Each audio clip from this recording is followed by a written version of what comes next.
पाकिस्तान से जल्द अलग होने वाला है बलूचिस्तान। एक तरफ जहां पाकिस्तान अंदरूनी कलह में जल रहा है, तो वहीं पाकिस्तान का 40% हिस्सा अलग होने को बेकरार है। जी हां, कश्मीर में दहशत फैलाने की साजिश रचने वाला पाकिस्तान अपने ही एक बड़े प्रांत में कलह को रोक नहीं पा रहा है। पाकिस्तान के बलूचिस्तान प्रांत में कई ठिकानों पर हाल ही में हुए हमले इलाके में बढ़ रही उठापटक की तरफ इशारा है। पाकिस्तान के बलूचिस्तान प्रांत में हालात लगातार बिगड़ते जा रहे हैं। बलूचिस्तान की हर गली और हर चौक चौराहे पर शहबाज शरीफ की हुकूमत के खिलाफ आवाजें बुलंद हो रही हैं। पाकिस्तानी सेना के जुल्मों से आजादी के लिए बलूचिस्तान लिबरेशन आर्मी के लोग पहले से ही बंदूकें उठा चुके हैं। पाकिस्तान के टुकड़े टुकड़े होने की गूंज वहां के हर सूबों में सुनाई दे रही है। इलाके में बीते 26 अगस्त की हिंसा के बाद से स्थिति लगातार तनावपूर्ण बनी हुई है। इस बीच वरिष्ठ नेता और बलूचिस्तान नेशनल पार्टी मैंगल के प्रमुख सरदार अख्तर मैंगल ने नेशनल असेंबली से इस्तीफा दे दिया है।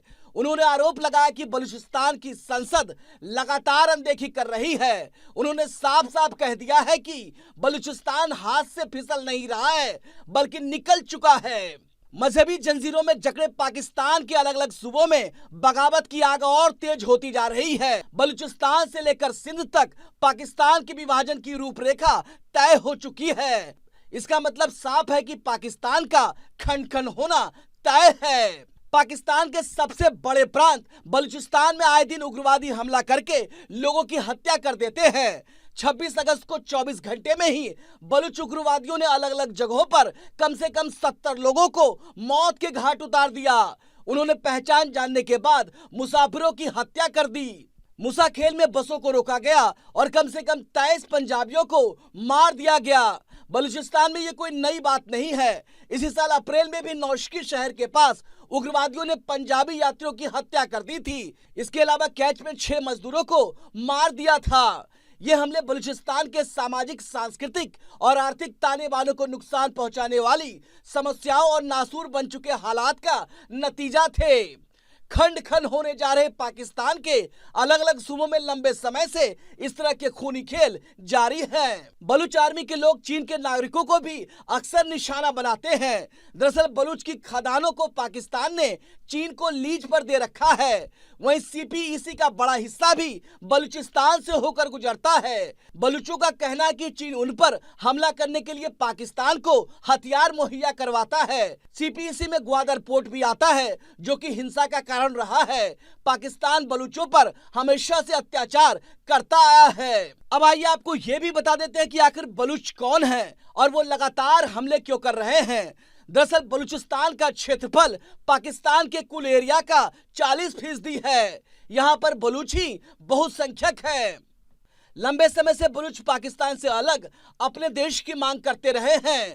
यानी कहा जाए तो ये एक तरह का अलगाववादी आंदोलन है, जो पाकिस्तान में फलते फूलते कई चरमपंथी आंदोलनों में से एक है। अफगानिस्तान से सटे हुए इस प्रांत के लोगों का कहना है कि पाकिस्तान ने हमेशा उनसे भेदभाव किया है। सबसे बड़ा प्रांत होने के बावजूद इस्लामाबाद की राजनीति और मिलिट्री में इनकी जगह नहीं के बराबर है। पाकिस्तान सरकार पर बलूच ह्यूमन राइट्स को खत्म करने का आरोप लगाते रहे हैं। बलूचिस्तान के सपोर्टर अक्सर गायब हो जाते हैं या फिर एक्स्ट्रा जुडिशियल किलिंग के शिकार बनते हैं। पाकिस्तान की सरकार बलूचिस्तान के प्राकृतिक संसाधनों को दोहन करती है और बदले में यहाँ के लोगों को कुछ नहीं मिलता। बलूचिस्तान खनिज संपदा से संपन्न है। यहाँ 40% से ज्यादा गैस का प्रोडक्शन होता है। इसके अलावा कॉपर और गोल्ड भी प्रचुर मात्रा में पाया जाता है। पाकिस्तान इसका फायदा तो लेता है, लेकिन बलूचिस्तान की इकोनॉमी खराब ही रही। बलूचों की भाषा और संस्कृति बाकी पाकिस्तान से अलग है। ये लोग बलूची बोलते हैं, वहीं पाकिस्तान में उर्दू या फिर पंजाबी बोली जाती है। पाकिस्तान के जानकारों का कहना है कि इस्लामाबाद लगातार आरोप लगाता है कि भारत बलूचों की मदद करता है। हालांकि भारत इस बात को गंभीरता से नहीं लेता है। भारत कई बार इन आरोपों को खारिज भी कर चुका है। कुल मिलाकर कह सकते हैं कि पाकिस्तान में चल रही ये कलह उसके लिए एक बड़ी सीख है। एक तरफ पाकिस्तान भारत को तोड़ने की साजिश में लगा रहता है, जम्मू कश्मीर में अपने आतंकियों को भेजकर माहौल खराब करने की कोशिश में लगा रहता है, तो वहीं दूसरी तरफ उसका 40% हिस्सा अलग होने को तैयार है।